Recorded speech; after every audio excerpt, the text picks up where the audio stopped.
The bloodline voice, recognizing inherited patterns. The voice in your head isn't yours, it's speaking ancestral scripts.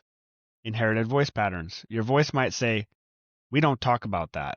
So, inherited family silence around trauma. Or, "You have to work harder than everyone else." That's inherited survival anxiety from poverty or persecution. "We don't trust outsiders." That's inherited tribal and ethnic persecution trauma. Or, "You're never safe." That's inherited war and violence trauma.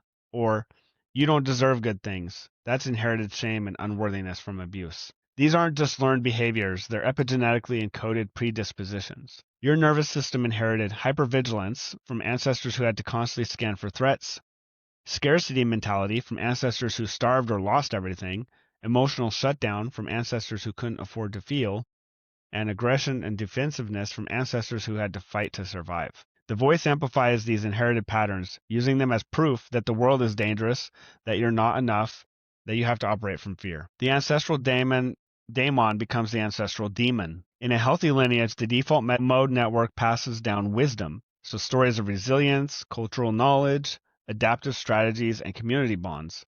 This is the daemon functioning across generations, memory and narrative serving collective survival and flourishing.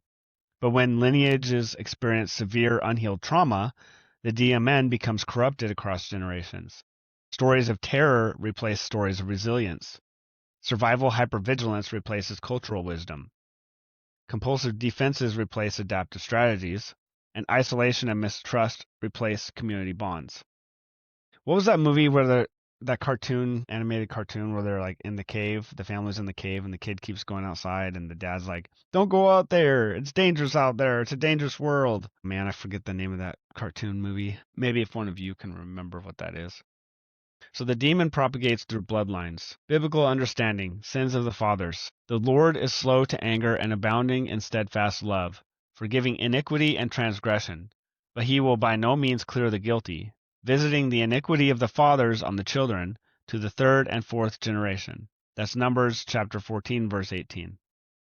This was often interpreted as divine punishment, but read through the epigenetic lens, visiting the iniquity of the fathers on the children, that's trauma and hijacking patterns passing through generations via epigenetic inheritance. To the third and fourth generation, the observed time frame for epigenetic affects approximately what science now confirms. This isn't punishment, this is biology.